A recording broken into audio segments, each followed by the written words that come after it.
Got to get the online streaming, you know?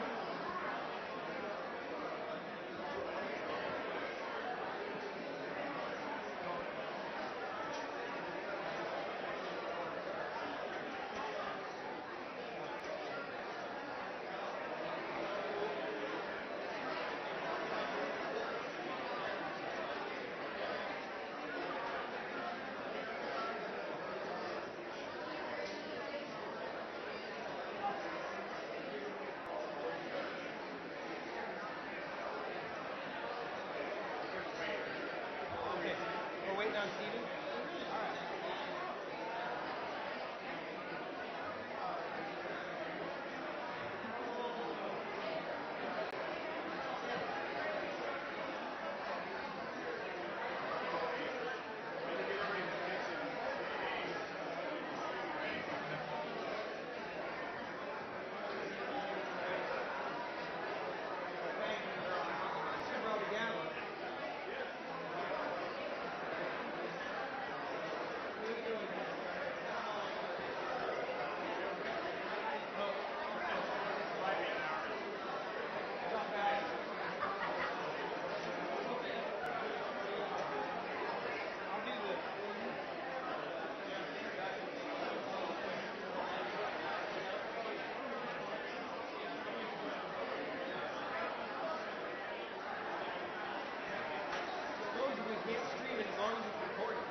All right.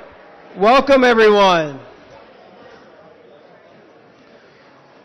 Hope everybody's all full. So thank you all for coming today. Appreciate you being here. This is, again, thank you. My name is Mayor Scott Madison, if you didn't know. This is my 6th State of the City address, so number 6, and the largest attendance that we've had. So thank you for coming and dedicating 3 or 4 hours to hang out with me today. I appreciate it.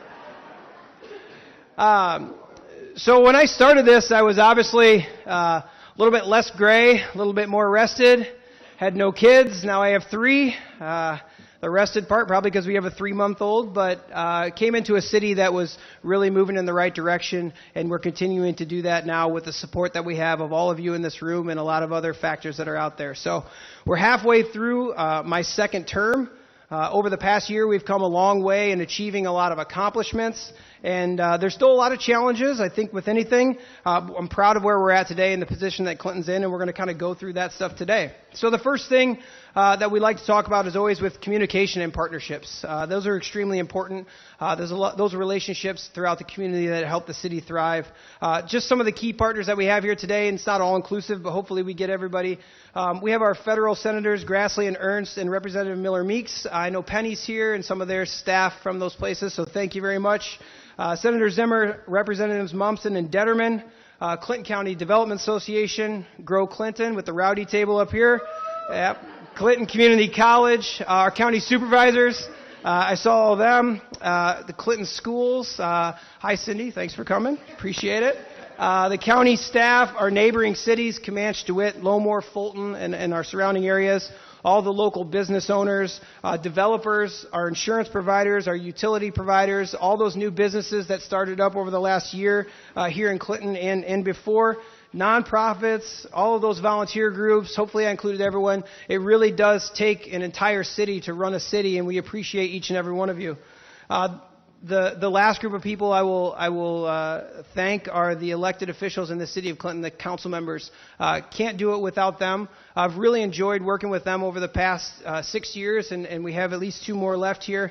The biggest thing that I like working with them is they're not afraid to push the envelope. They're not afraid to challenge the norm, and they're not afraid to try things that are new and different than what we've done in the past to try to make our community grow. So thank them very much. Just real quick, we have 1st Ward, Bill Shemmers. 2nd Ward, Cody Seeley. 3rd Ward, Ron Mussman. 4th Ward, Rhonda Kearns. And our at-large, Pat Detterman, Greg Oben, and Eartha Davis. So thank you very much. And a special thank you to Bill Shemmers, Ron Mussman, and Eartha Davis, who will unfortunately be leaving us at the end of the year. But thank you for your service to our community, and we appreciate each and every one of you and what you do. And then our incoming folks, Connor Lee, Janet Turpin, and Travis Winter, welcome to the team. and we're excited to work with you as well. So, continuing with partnerships, last month we'll start with Clinton Parks and Rec and the Grounds and Facilities Department partnered with Dan Breedenstein of Living Lands and Waters and volunteers from ADM Clinton to plant 100 trees in 2 of our city parks. Eagle Point Park received 75 trees, while Emma Young Park received 25 trees.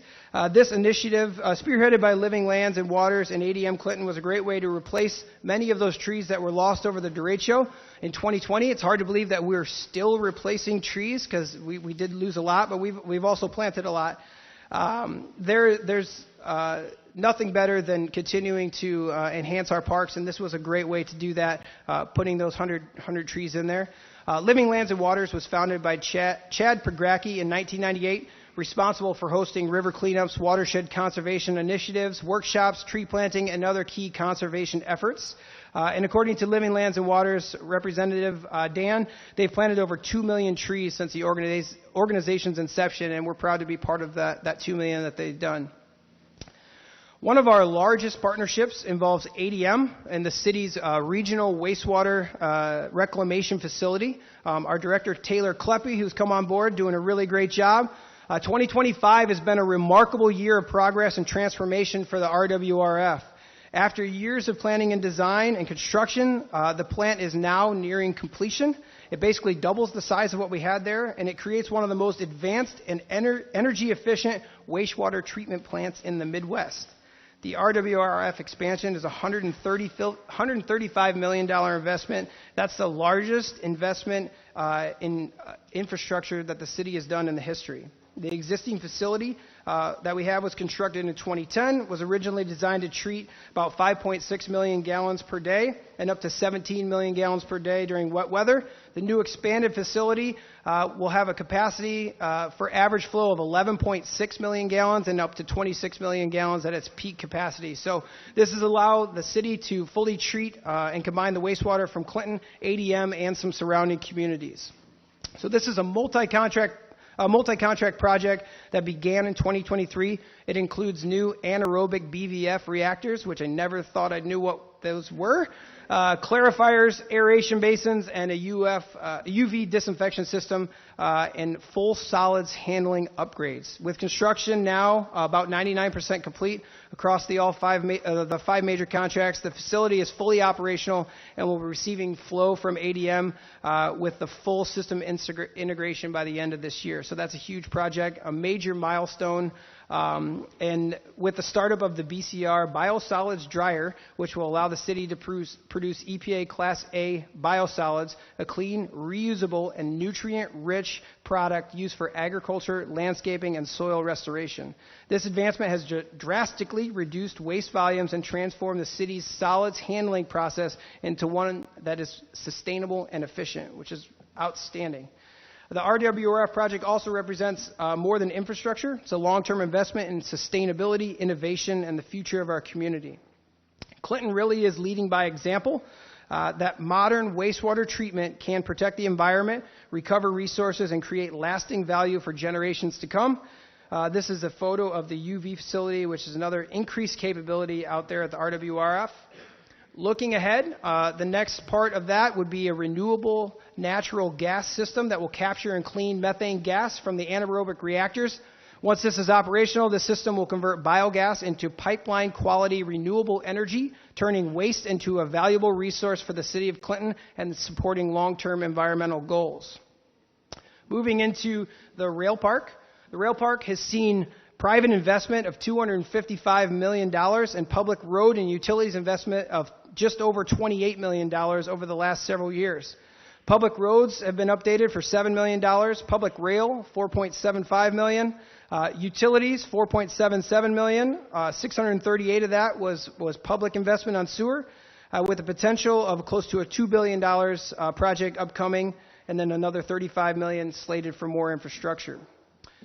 So this photo here is from an airplane. For some reason, drones have a challenge from across the airport there. But there's 36th Avenue South, which stretches out across the rail park. This was funded 60% by Iowa DOT and 40% by Atlas Roofing, completely opening up the rail park and allows access for the farmers to get to their fields. But it also completely changes the landscape for businesses that are at the rail park and those businesses that are looking to come to the rail park. You no longer have to stand on a dirt road or a rail or drive by on Highway 30. You can drive right into the middle of the park and see where your business could be or where it is. So we're extremely excited for that.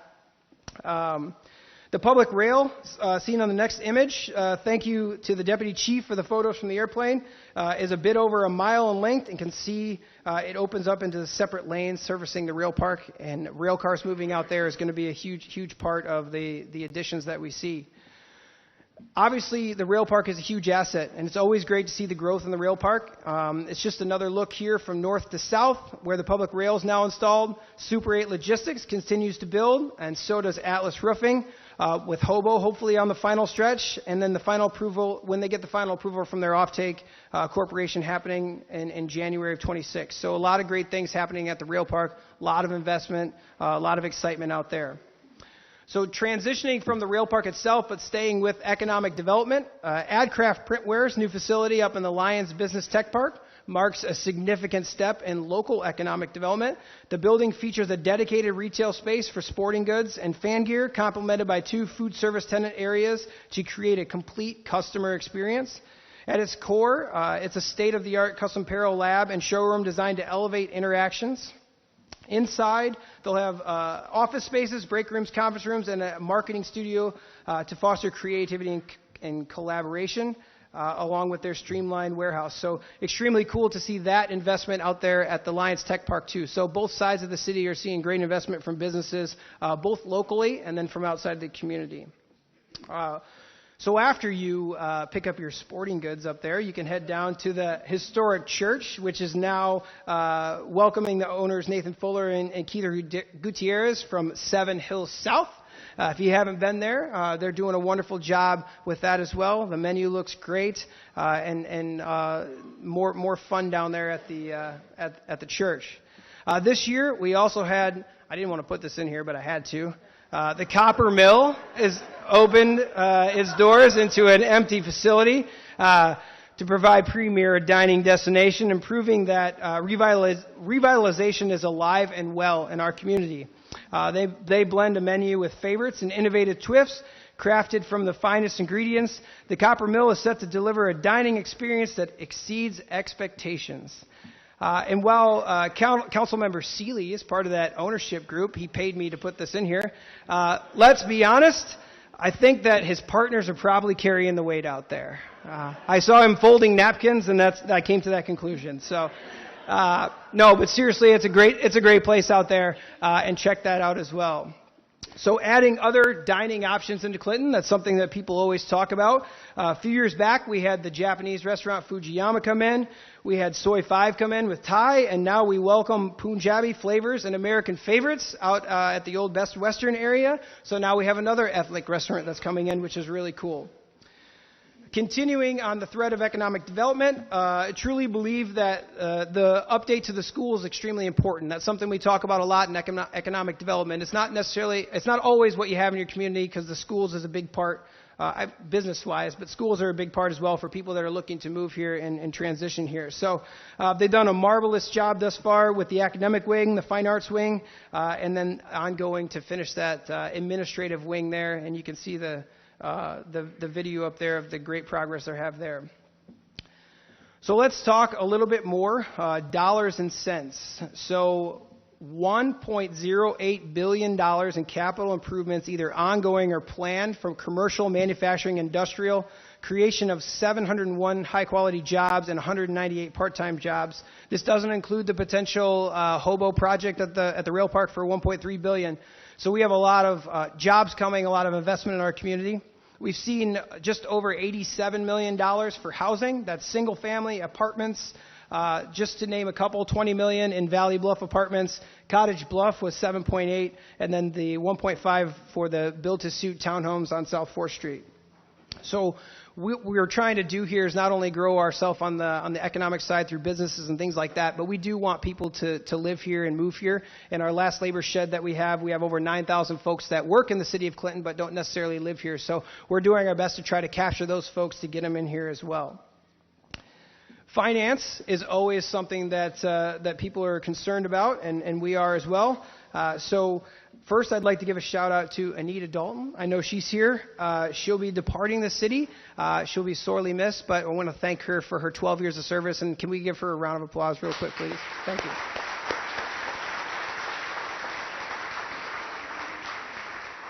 She's definitely an extremely valuable part of the team, and she's done a lot of things to help us over the last 12 years. The city has maintained its A3 credit rating. The levy continues to be below the 15-year average, and we continue to do more with less. Sewer rates have stayed the same since 2017. Solid waste was lowered by $2 a few years ago. And for the past decade, we've maintained a strong record of successful audits supported by transparent budgeting practices. We did recently approve a contract to moving from finance over to the clerk's office. We have Krista and Chase, and they've returned a lot of properties to the tax rolls.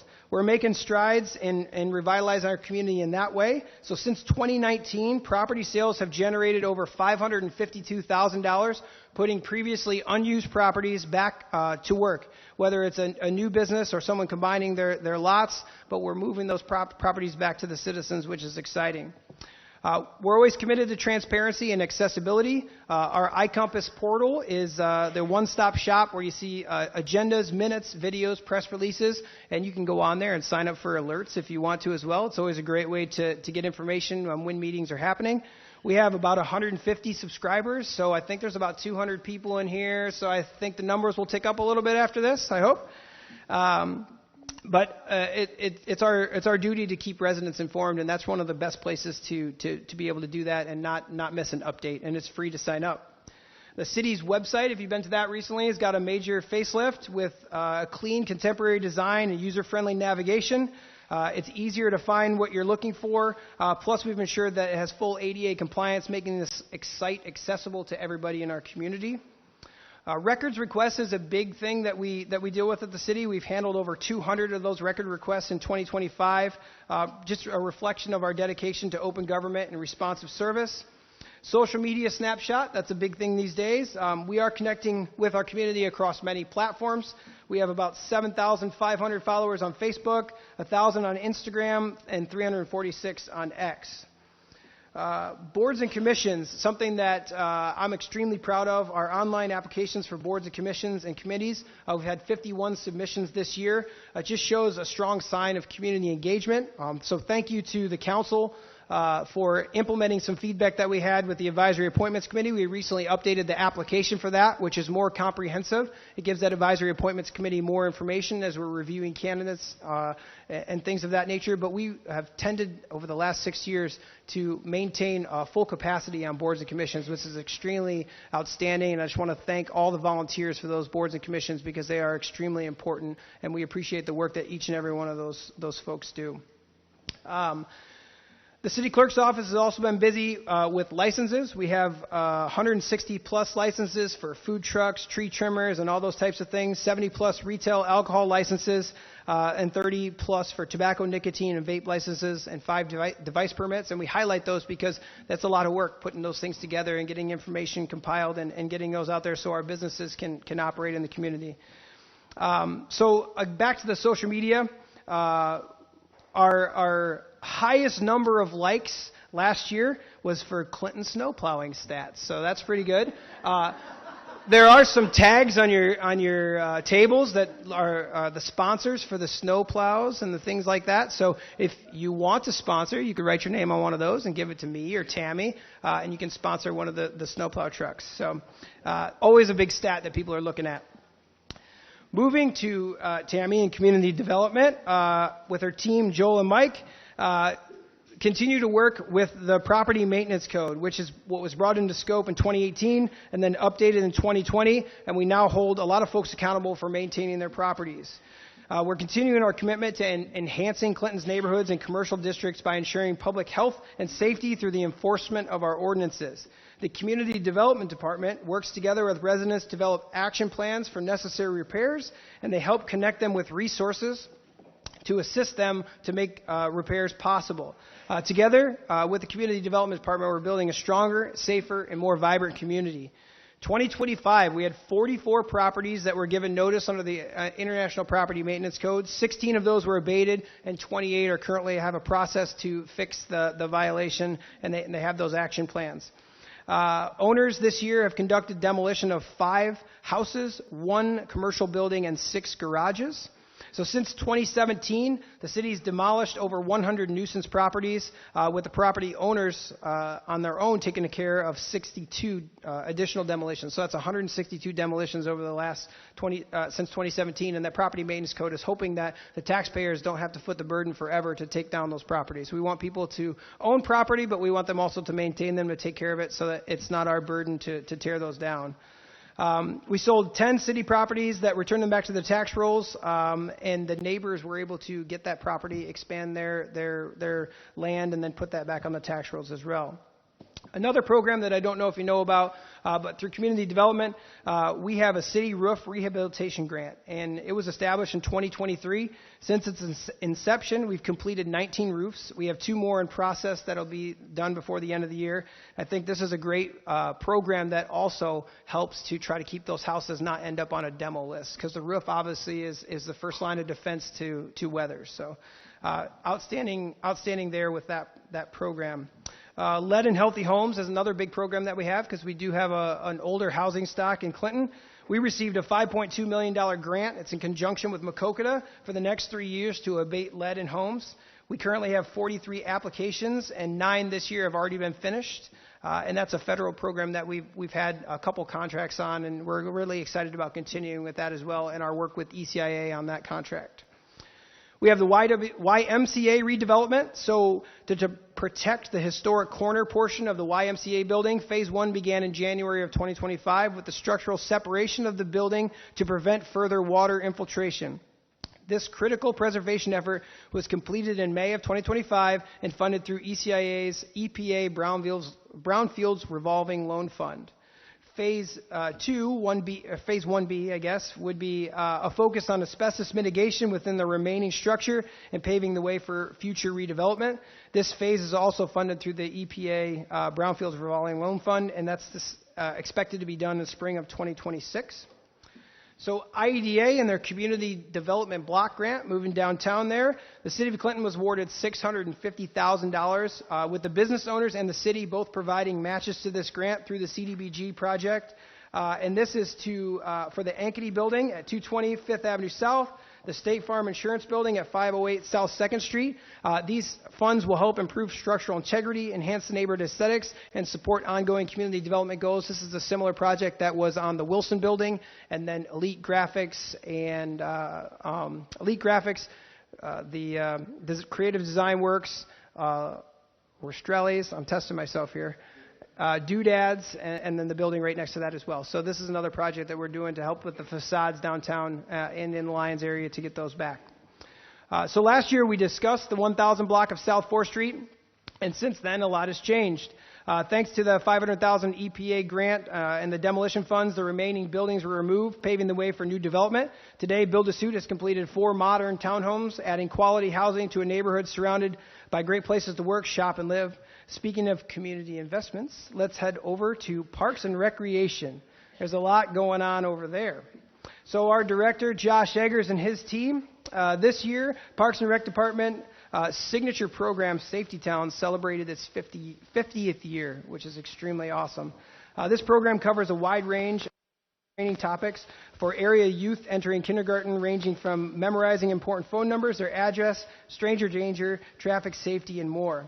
To celebrate the 50th year, we had some new buildings constructed by local high school trade students and artist E. Van Kampen, adding some stunning artwork to those buildings to replicate many of the city's iconic buildings. So this program was founded by Clinton police officer Gene Jackson. Safety Town remains one of the most recognizable community programs in partnership with the Clinton Police Department and Parks and Rec. For the first class of this milestone year, Officer Jackson's family joined us for the graduation ceremony. It was a meaningful tribute to his legacy, and it was awesome to have them there. So As a proud graduate of Safety Town myself, it was a credible honor to watch my oldest child walk across the parking lot there for the 50th celebration and receive his diploma. So the Clinton PD and the Parks and Rec collaborate on this, and they do a great job. They also collaborate on Heroes and Hooks, Fishing Derby, and the Bike Rodeo, two other programs that are extremely awesome for the Parks and Rec. The Rec 24-hour fitness center continues to grow. We've seen a 28% membership increase from a year ago. I'm proud to be one of those new members there this year. It's been a great experience. The team does a wonderful job here at this facility. They've also just completed the addition of a dry sauna that's now open, and it comes along with a lot more ideas to how to enhance this. Coming soon, the gym will be open 24 hours with your access, which is awesome. And I heard a rumor that we may be getting a full set of kettlebells. Maybe. Where's Josh at? There he is. All right. More Parks and Rec. The 25th Avenue boat ramp recently received a new asphalt overlay. This boat launch is very popular with local fishermen, and long overdue improved parking lot that's well received by those that frequently use that boat launch. Lions Foursquare Park band shell. Recently, the City of Clinton partnered with ADM employees on a volunteer program to repaint the Lions Foursquare Park band shell. Public Works provided much of the surface prep, while ADM employees offered their time and talents to put a fresh coat of paint on the band shell. Partnerships like these are important, as you can see what a difference it makes on the project. Bacon and Brewfest hosted its 7th annual year here in October. They featured Sins and Roses, which is the region's top Guns N' Roses tribute band. Mike's Fun Food won the title for the best bacon-inspired food item. We had several breweries there, including Seven Hills, Wide River Winery, and many more around site, along with local vendors Hy-Vee, Deanna's Java, Holly's Dogs, and they all offered their bacon-inspired specialties as well. Tailgate Tall Boys, the City of Clinton, along with our partners USA Concerts and our title sponsor Wild Rose Casino, hosted the 3rd year of Tailgate Tall Boys. This featured Whiskey Myers, Riley Green, Jason Aldean, along with Ella Langley, Gavin Adcock, and a lot of other artists. We had over 40 states again represented this year as concert goers, having a great time down at the riverfront and utilizing our community. And our discussions, if you saw the meeting on Monday night, are currently ongoing for a new contract for upcoming years. So stay tuned for that. Park and Rec programming. There is simply too many programs to mention because they have a lot of things going on there. But some of the highlights that we have over the last 12 months had over 100 lodge rentals. Over 3,000 youth sports participants, 100 adult sports teams, 6 sports tournaments hosted, 100 local business sponsors, and 95% of our marina slips are rented. And just yesterday, we were afforded the ability to dedicate the RV campground to Gary McDermott. We've averaged a 75% capacity there, and it was an extremely good event, well attended yesterday to immortalize someone who did a lot of great things for our community. So many collaborations continue to take place in the Parks and Rec Department with the school districts, Grow Clinton, the JCs, the Symphony of Lights, and a lot of others. So a lot of things going on in the Park and Rec Department that we see every day, and it's really great. So moving to engineering with our engineer, Jason Kraft. He continues to lead the way with his team, and over the past 2 decades, our city has made tremendous strides in improving the condition of our roads.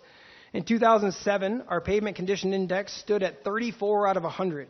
Today, I'm proud to report that we've reached a PCI of 66.6. That's nearly double the quality of our road network thanks to strategic investments, smart planning, and the hard work of our engineering team. Our goal moving forward is to stabilize the PCI at 60 or above, ensuring long-term sustainability and cost-effective maintenance are allowed. In addition to smoother roads, which everyone wants, we look at this opportunity to achieve a better look for our community, which will ultimately lead to residential growth and a renewed sense of community and neighborhood pride. Speaking of growth, I'd like to introduce our most ambitious infrastructure initiative to date, the Drive to Prosperity.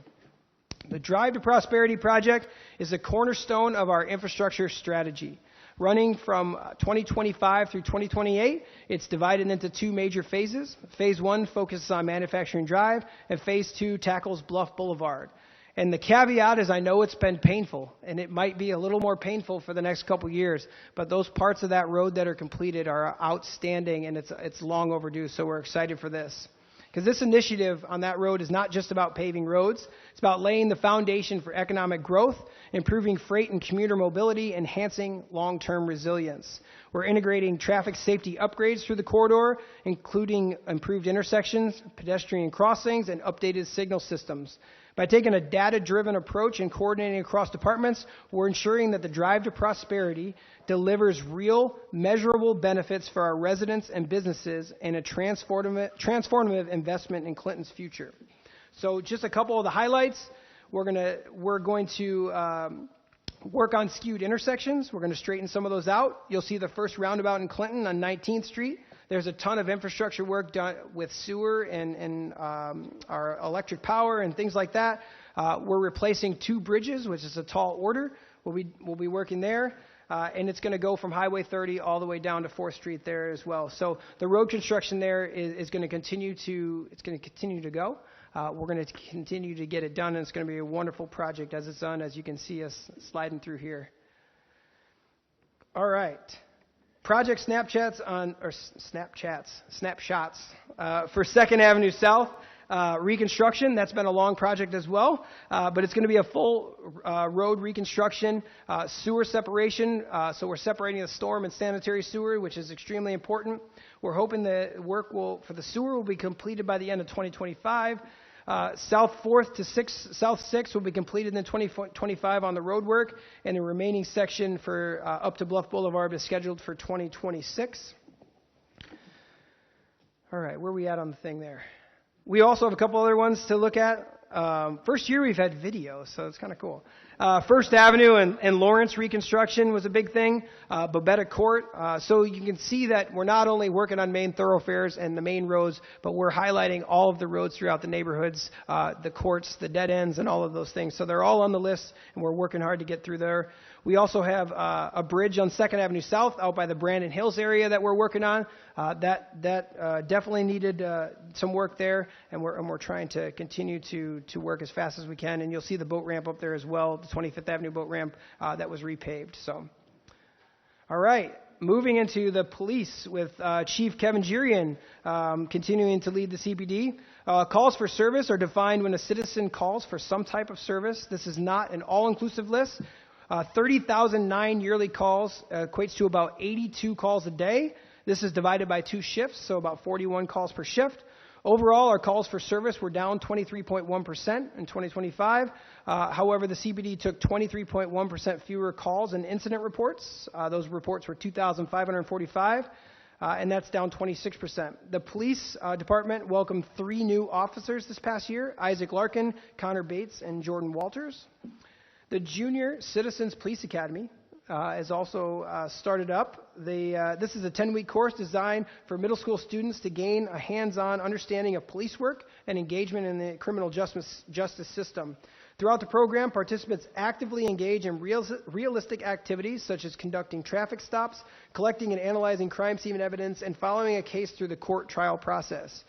Guided by experienced law enforcement officers, students learn about teamwork, communication, responsibility, and the important role police play in keeping communities safe. The Academy provides a unique opportunity for young people to build positive relationships with local law enforcement while gaining valuable insight into public safety and the legal system. Throughout the year, the police department actively participates in a variety of community events designed to strengthen relationships with residents and promote public safety. These events include, but not limited to, the Mardi Gras Parade, the Homecoming Parade, Tailgating Tall Boys, where officers engage in the community in a fun and relaxed environment. We have Donuts with an Officer, we have National Night Out, we have Shop with a Cop, Citizens Police Academy, the Junior Police Academy, Safety Town, and a lot of other things that they engage with. Also, something that you might not think of as engagement with the community, but it definitely is those races, the Bury Scurry, Clinton Half Marathon, and all those other things where you see the officers out there keeping traffic safe for the runners and walkers going through there. So the police department definitely doing a great job staying active and fostering a safe, healthy, and connected community. The fire department, led by Chief Mike McQuistion, 2025 call volume as of October 15th is 4,310. That's 3,392 for EMS, 95 for fire, and 823 were for other. They're on a record pace to see over 5,600 calls this year. They've logged 6,716 total training hours for all members as of October 15th. That equates to about 133 hours of training per staff member. The fire department is making full use of its state-of-the-art training facility thanks to generous community donations and grant funding. The facility will soon be fully operational, ensuring all firefighters have the best resources to train and serve the community. On the Community Fire Initiative, they installed 150 smoke detectors in 53 homes, 36 community risk reduction events and outreach programs, school visits with smokehouse safety. They've seen over 1,400 children through PK through third grade for that. They hosted 11 fire station visits. They continue to go out to schools and daycares and do visits there. And they've fire department open house with all our community partners for Fire Prevention Month as well. So you can definitely see that through police and fire, they're definitely doing a lot of community activities to get folks engaged. They'll continue to see equipment enhancement upgrades. The Timken Foundation gave $137,000 for the fire prevention trailer. We have other folks that gave money as well. The Iowa Department of Inspection and Appeals, $15,000. LyondellBasell, $5,000. Brent's Firehouse Coffee, $2,500. Iowa American Water, $500, all for the fire prevention trailer, and then Atlas Roofing coming in with $2,000 for smoke detectors. So fire safety outreach is truly there, and we're excited to see the continued things they do in that department. So we would like to highlight a couple of retirements in the fire department. So we recently have lost 4 good folks with 133 years of experience in the fire department. We had Ed Wing at 25 years, Alan Schutte at 25 years, Jeff Chapman at 30 years, and just last week we had the ceremony Fred Rolling at 33 years. So we definitely thank each one of those gentlemen for their service to the community and all the things they brought to the table at the fire department. Moving to the formerly Building Neighborhood Service Department, now called the Building Safety Division. Over the past year, 1,587 permits were issued. That's slightly below average, but construction costs totaled an impressive $79 million based on those permits. So looking back over the last 6 years, that adds up to $475 million in construction investment. As you can see on the slide, infrastructure costs alone reached $79 million. Roofs primarily dominated that since 2020, but they're close with furnace, boiler, geothermal, and HVAC installations as well. Along the way, the council just adopted the rental inspection process, allowing it to be every 4 years if the owners meet requirements.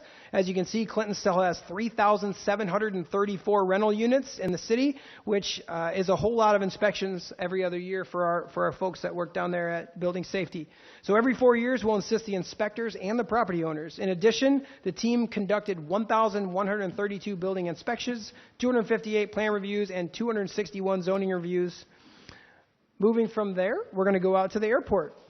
Our director, Marlena Nass, and the Airport Commission have been extremely busy this year. This past year, the airport moved from private fixed-base operations to the airport taking over all of those services again. So that's airside operations, fueling, passenger movement, line service, and much, much more. They hired a full-time employee, Matt Reed, and they brought on Flight Deck Aviation Flight School to the area. So Flight Deck Aviation is doing a fantastic job with over 100 hours of flight training so far. They have 8 active students, 1 instructor hired and looking for another one. They have 2 airplanes on site. The airport continued to work on infrastructure, completed a parking lot project that looks outstanding, joint ceiling project on runway 1432. That just began last month. They now have fiber out there from Miles Communication. They worked on a taxi line project to get the PCI up there as well. So a lot of infrastructure out there at the airport. They did a great job of snow removal. And the reason we highlight that is we did have a couple big storms last year. And we had the airport 100% opened up before any of our neighbor airports. And we usually get a lot of high praise from those corporate jets and all those other planes that are private jets that are all coming in and out of there. So very good job out at the airport. They hosted the 24th Cessna Fly-In with over 110 attendees. If you've never been out there for that, that's a really cool event, really unique to have it here in Clinton. They've had 5 flying events, the Trunk or Treat that yielded about 1,500 attendees. The airport generally has about 17,000 annual visitors, and many of them are coming from the business jets and things like that. They have a new fuel supplier. They hosted a junior achievement 8th graders out there for a career fair.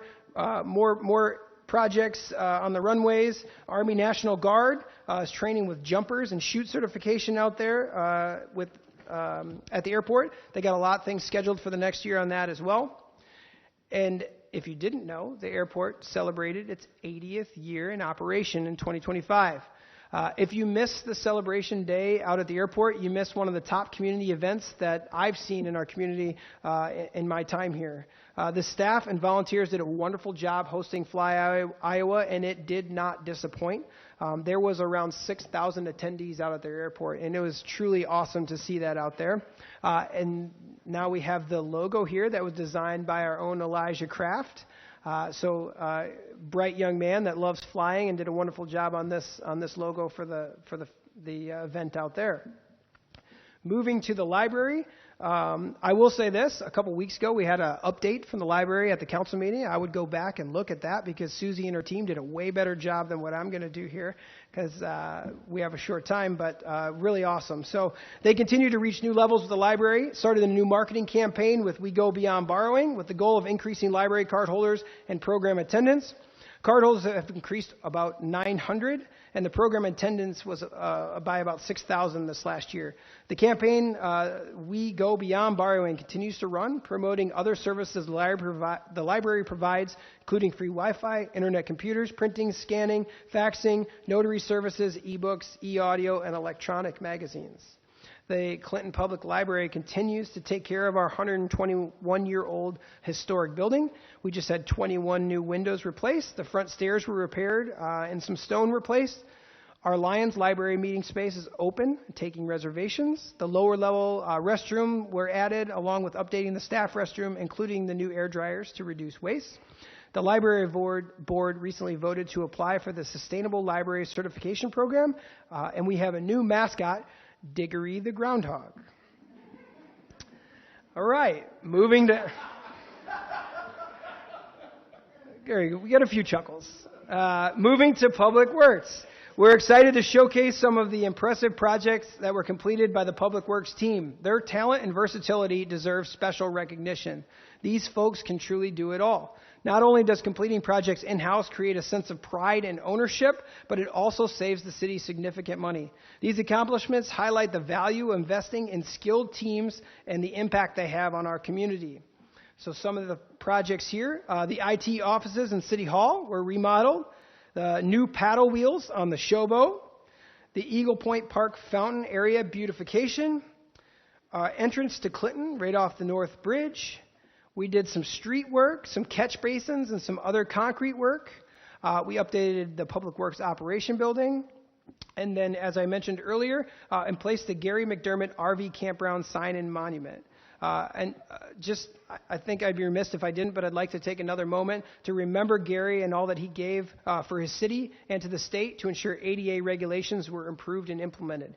He will be missed, but his memory will continue on with all our operations, maintaining a focus on accessibility to all. This was capped with a wonderful dedication ceremony yesterday, and we did have a lot of folks in attendance, so that was really cool. Moving to MTA, our director, Dennis Hart, with over 40 plus years of service and 40 more to go. We're not going to let him leave. He'll retire in January of 2026. I want to thank him for his dedication and service to the city. So FY25 was our first year for having a permanent bus station at 6th Avenue South and 2nd Street for our passengers and MTA drivers.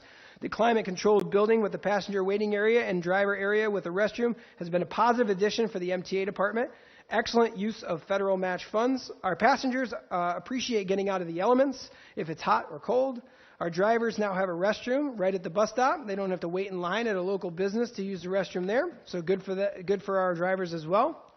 We're currently working on 3 bus replacement projects for the MTA. 2 of those buses being replaced are light-duty buses, the paratransit ones, and 1 heavy-duty bus. The 2 light-duty buses should arrive during 2026, and the 1 heavy-duty bus will still take about another 18 months. The MTA provides support and transportation for many events for the city. Buses are used for emergency situations, evacuations, warming shelter in freezing weather for the fire department, economic city tours, historical tours, special city events, and a lot more. In FY25, the MTA operated 25,799 hours. Couldn't get one more to get to 25,800, but they provided 234,000 rides, and the vehicles traveled 365,000 miles during that year. Included in the statistics are 6,511 rides from the contracted non-emergency medical transportation program. All of the NEMT trips were for medical appointments in the Clinton area and to other cities, such as Quad Cities, Iowa City, and others. The MTA typically has trips daily coming in and out of our area through that NEMT contracted program. So as one travels around the city on an MTA bus or in your own vehicle, we continue to see art and the art scene flourish in Clinton. Here are some of the statues that were in place by Public Works. The city partners with Quad City Arts. This is our second year with them to update new sculptures annually, and also we have kept a couple. The example would be the counterpart to the boy reading last year that the city purchased, and the girl reading at the library. So from sculptures to art, a quick flyover here for the Paint It Back. Thanks to Gabby and her team, annually updating the old McElhaney building by the Sawmill with marvelous artwork. And don't quote me, but I think they had over 1,500 attendees at the event this year. It was outstanding to see the hustle and bustle on that block of everybody up there. So if you haven't seen that, definitely want to head up there. So it feels fitting to end with a mural of Clinton, Iowa, a reminder of all we have to celebrate. The name itself reflects the heart of our community, from engaged citizens and thriving businesses to outstanding education and a quality of life that makes our city a truly wonderful place to live, work, and connect. I'd like to take this moment once again to thank all of our staff throughout the city council members, and all the partners that we work with daily, and of course, all of the citizens of Clinton. We have a strong community. I promise to continue to work tirelessly to ensure that Clinton truly is a great place to call home. Here in Clinton, we know that our community is special. There's nowhere else quite like Clinton, and we welcome you to join us as we continue building our vision for tomorrow. So thank you for attending. We hope everyone enjoys hearing about the incredible progress and the exciting projects that we have happening in Clinton. Together, we continue to strive for stability, balance, improvement, and community while watching growth unfold all around us. Thank you very much.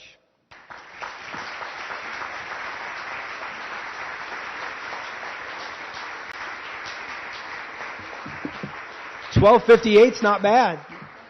If anybody has any questions, they can ask a question right now. Otherwise, you can grab me afterward. I'd be happy to answer if you have any questions about this or anything else. But thank you for attending, and we appreciate you all sharing your time with us today.